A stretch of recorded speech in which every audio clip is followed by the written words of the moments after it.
આજે અધિક માસનો 5મો દિવસ છે। તો આજે સાંભળશું અધિક માસનો 5મો અધ્યાય ગોલોકમાં મળ માસનું આગમન તથા આજે સાંભળવાની કથા। આ સુંદર કથા અને અધ્યાય અધિક માસમાં નિત્ય સાંભળવાનો મહિમા છે। કારણ કે કહેવાય છે કે અધિક માસમાં ભગવાન પુરુષોત્તમ રાયની જે પૂજા અર્ચના કરે છે, સ્નાન દાન ધ્યાન કરે છે, ભગવાન શ્રી કૃષ્ણની સેવા પૂજા કરે છે, તેના પર ભગવાન શ્રી હરિનારાયણની લક્ષ્મીપતિની કૃપા પ્રાપ્ત થાય છે, તેના કુળનો ઉદ્ધાર થાય છે। કારણ કે ભગવાને સ્વયં કહ્યું છે કે જે મનુષ્ય પુરુષોત્તમ માસમાં પ્રભુની ભક્તિ કરશે તે જન્મ મરણના ભયમાંથી મુક્તિ પ્રાપ્ત કરશે। આધિ વ્યાધિ ઉપાધિથી ઘેરાયેલા, ઘડપણથી ઘેરાયેલા આ સંસારને કદી પામશે નહીં। જે શ્રી સૌભાગ્ય, સંતાન અને સુખની ઈચ્છાથી આ પુરુષોત્તમ માસમાં ભગવાન શ્રી નારાયણની પૂજા કરશે, સ્નાન દાન કરશે, તેને પણ પ્રભુ સ્વયં સૌભાગ્ય, સંતતિ અને સંપત્તિની પ્રાપ્તિ કરાવશે। તેવો પુણ્યશાળી આ પુરુષોત્તમ માસ છે કે જેને પ્રભુએ કૃપા કરીને પોતાનું નામ આપ્યું છે। તેવા પુરુષોત્તમ માસમાં જો આપણે પણ પ્રભુની ભક્તિ કરીએ, પૂજા કરીએ, કથા સાંભળીએ તો આપણા પર પણ પ્રભુ કૃપા કરે છે। તો મિત્રો, આ વિડીયોમાં આપણે અધિક માસનો અધ્યાય 5મો ગોલોકમાં મળ માસનું આગમન સાંભળશું। જો આપને આ અધ્યાય અને કથા સાંભળવી ગમે તો વિડીયોને લાઇક, શેર, કોમેન્ટ કરી, ચેનલ પર નવા છો તો ચેનલ સબસ્ક્રાઈબ કરી બાજુમાં બેલ આઇકન પ્રેસ કરી દેજો। ધન્યવાદ। તો હવે સાંભળશું અધિક માસનો અધ્યાય 5મો। નારદે પૂછ્યું, હે નાથ, મળ માસ સુખ શાંતિના ધામ સમા વૈકુંઠમાં શ્રી ભગવાનના સાનિધ્યમાં હતો, છતાં પોતાના દુઃખને ભૂલી શકતો ન હતો। તેથી તે મૂઢની જેમ ભગવાનના ચરણો આગળ પડ્યો હતો।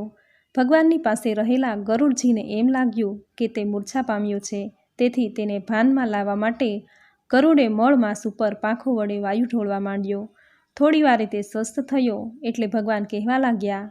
ભગવાને કહ્યું, હે વત્સ, તું હિંમત રાખીને મારા પર શ્રદ્ધા રાખીને ઊભો થા। તારા દુઃખના નિવારણ માટે હું તને ગોલોકમાં લઈ જાઉં છું। ત્યાં શ્રી કૃષ્ણ રહે છે, તેના આગળ તારું દુઃખ વર્ણવાથી જરૂર તેઓ તને દુઃખ મુક્ત કરશે। શ્રી કૃષ્ણ રંગે શામળા, 2 ભુજાવાળા અને અત્યંત તેજસ્વી છે। તેના અંગે કિંમતી રત્નો જડેલા આભૂષણો દીપે છે।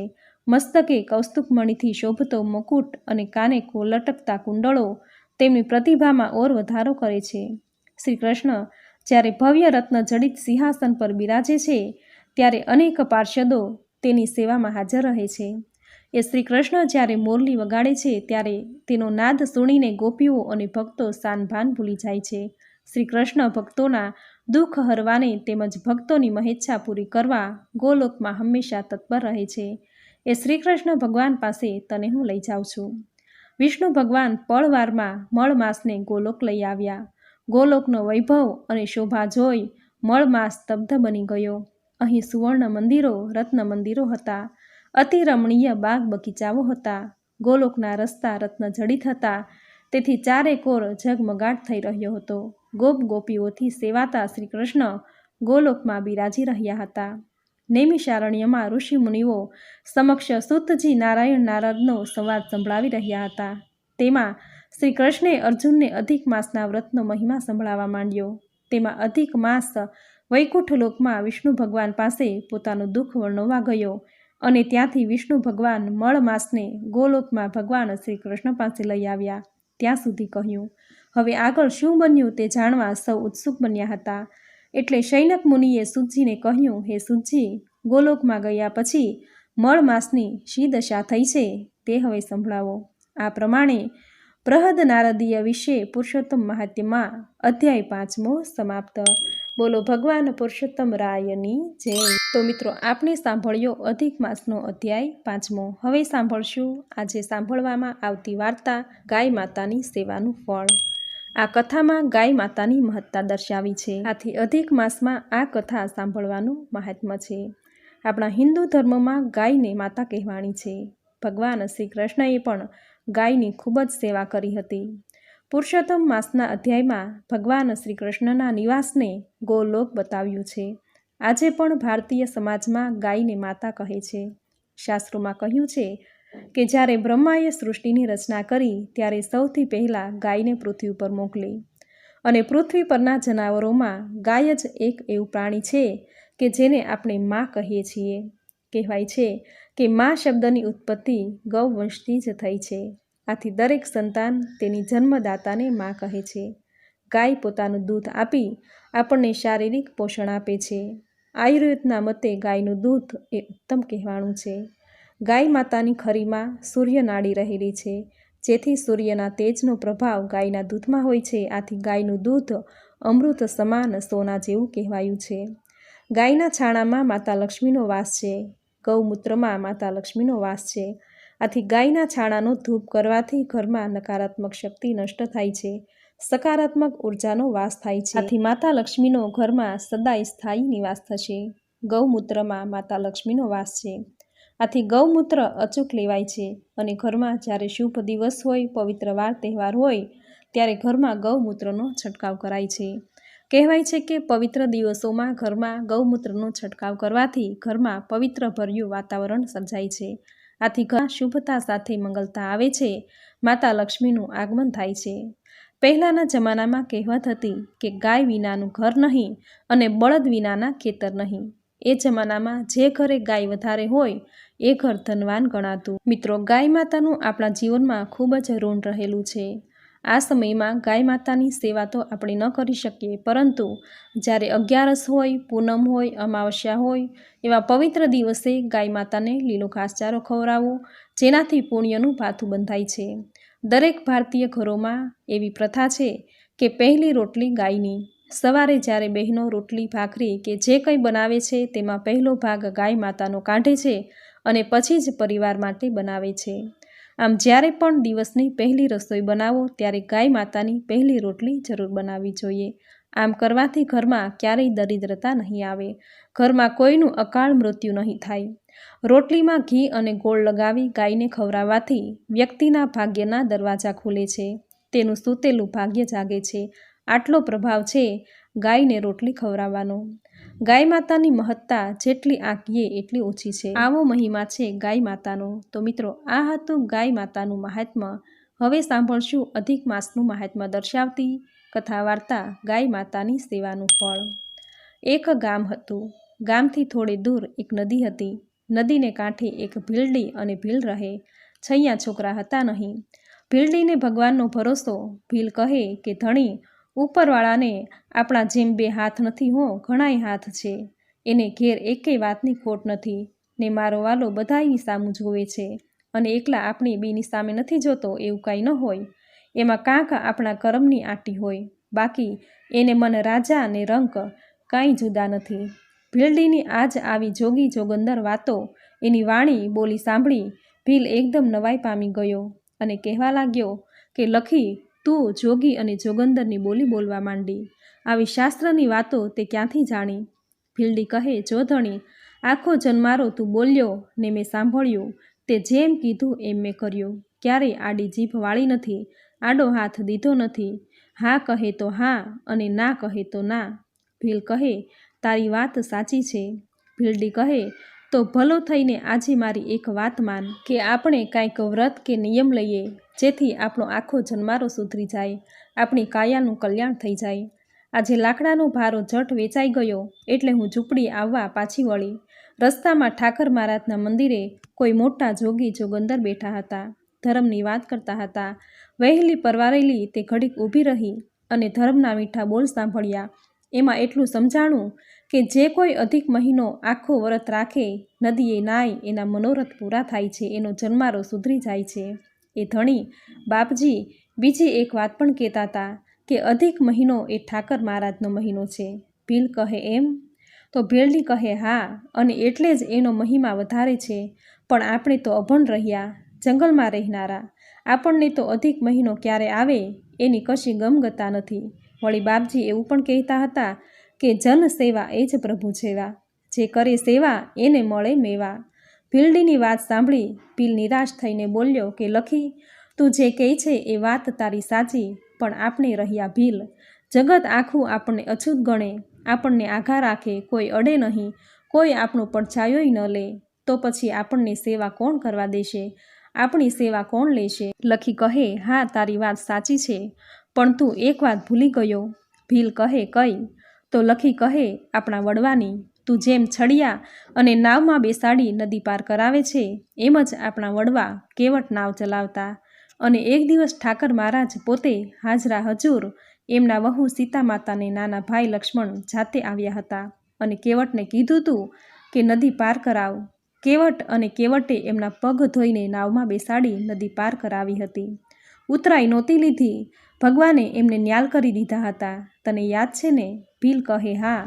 તો ભીલડી કહે તો બસ આપણે પણ આજથી નીમ લઈએ કે નદી પાર કરાવવાની ઉતરાઈ છડિયા પાસેથી માંગવી નહીં. આપે તો ભલી અને ન આપે તો સત્તાવાર ભલી.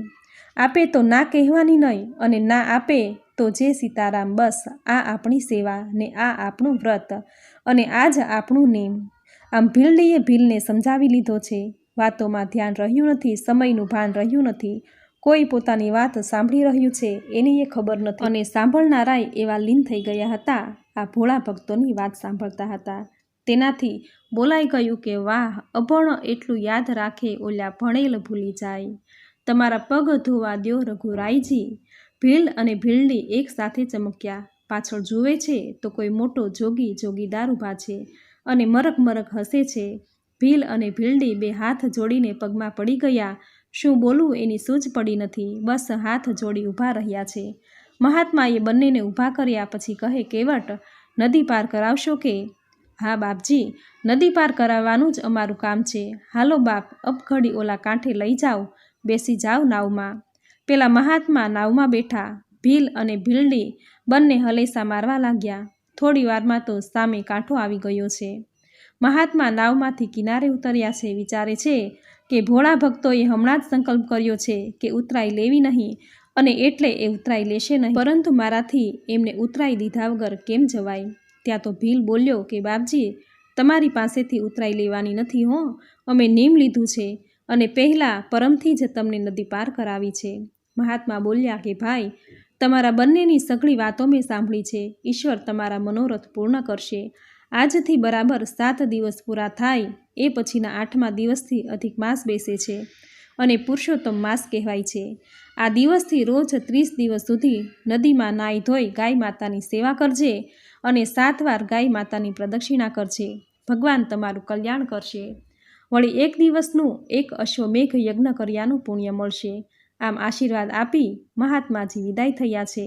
પછી તો ભીલ અને ભીલડી દિવસ પૂરો થાય છે અને બીજા દિવસની રાહ જુએ છે અને નદી પાર કરાવવાનું સેવા કાર્ય કરે છે. 7 દિવસ જતાં વાર લાગી નથી. 8મા દિવસથી ભીલ અને ભીલડીએ પાવન પુરુષોત્તમ માસના વ્રત આદર્યા છે. સંતના કહ્યા પ્રમાણે સવારે વહેલા ઉઠી નદીમાં નહાય છે. પછી ગાય માતાની સેવા પૂજા કરી પ્રદક્ષિણા કરે છે. આમ આખોય પુરુષોત્તમ માસ બે પતિ પત્ની ગાય માતાની શ્રદ્ધા અને ભક્તિભાવથી સેવા કરે છે. પુરુષોત્તમ માસ પૂરો થયો છે. એવામાં એક દિવસ ભીલ ભીલડીને કહે છે કે લખી, આજે નાવડીમાં 2-4 છડિયાને સામે પાર ઉતારવા જતો હતો. તેમાંનો એક જણ વાત કરતો હતો કે આપણા ગામના ધણીના કુંવરને કોઈ મોટો રોગ નીકળ્યો છે. રગત પિત્ત એવું કાંઈકને શરીર આખામાંથી લોહી પરું નીકળે છે. ભલભલા વૈદ્યને હકીમને બોલાવ્યા છે, પણ કોઈની કારી ફાવતી નથી. અરે રે, સાંભળતા ભીલડીને અરે રાટી થઈ છે. એનોય જગત માથે કોઈ ઉપાય તો હશે ને? તો ભીલ કહે, હા છે. એ કહે છે કે 7 અશ્વમેઘ યજ્ઞનું પુણ્ય ફળ જે કુંવરને આપે તો કુંવર સાજો થાય. ભીલની વાત સાંભળતા જ ભીલડી તો રાજીના રેડ થઈ ગઈ. એનું મન ઉમંગથી નાચી ઉઠ્યું કે હાશ, ભલા ભગવાન પુરુષોત્તમ મહારાજે તો પાકી સેવા કરવાનો રૂડો અવસર દીધો છે. હાલ ધણી, મોડું કરમાં, આવો અવસર ફરીવાર નહીં મળે. કેતાક હડપ દઈને ભીલડી ઊભી થઈ છે. બંને ઉતાવળે દોડ્યા. આ બાજુ રાજાના દુઃખનો પાર નથી. રાજસભામાં આશભરી નજર ફેરવે છે. હમણાં કોઈ બોલી ઉઠશે, પરંતુ પાછો વિચાર આવે છે કે એવો કોણ ભાગ્યશાળી પુરુષ હોય કે જેણે એક નહીં પણ 7 વાર અશ્વમેઘ યજ્ઞ કર્યા હોય. આખા પંથકમાં દાંડી પીટાવી જાણ તો કરી છે, પણ હજુ સુધી કોઈ આવ્યું નથી. રાજા મનોમન વિચારે છે કે કોઈ આવતું નથી, છતાંય દુઃખી હૃદયે રાજસભામાં બેસવું પડે એટલે બેઠો છે. એટલામાં ભીલ અને ભીલડી આવે છે. કહે છે કે મહારાજ બાપુ, અમે 7 અશ્વમેઘ યજ્ઞનું પુણ્ય ફળ તમારા રાજકુંવરને આપીશું. સાંભળતા જ આખી રાજસભા નવાઈ પામી ગઈ. કોઈને વિશ્વાસ બેઠો નથી. રાજના રાજગુરુ ઊભા થયા અને કહેવા લાગ્યા કે રાજન, આશ્ચર્યમુગ્ધ થઈ જવાય તેવી આ ઘટના ઘટી છે, પરંતુ ઈશ્વરની લીલા ન્યારી છે. તમે આજ્ઞા આપો. વિશ્વાસ નથી થતો છતાં પણ રાજા બોલ્યો કે ભલે ગુરુદેવ. પછી રાજગુરુએ ભીલ અને ભીલડીને વિધિસર સંકલ્પ મુકાવ્યો. જ્યાં ભીલ અને ભીલડીએ સંકલ્પ મૂક્યો ત્યાં તો કુંવરના શરીરમાં શક્તિનો સંચાર થવા માંડ્યો. ઘડીક વારમાં તો કાયા કંચન જેવી થઈ ગઈ. કોઈ રોગ હતો જ નહીં. કુંવરને સાજો સામો થયેલો જોઈ સર્વેની આંખમાં હર્ષના આંસુ આવી ગયા. ભીલ અને ભીલડીના નેત્રો હર્ષના આંસુથી છલકાઈ ગયા. મનમાં કંઈક પુણ્ય કરી છૂટ્યાનો અનેરો આનંદ છે.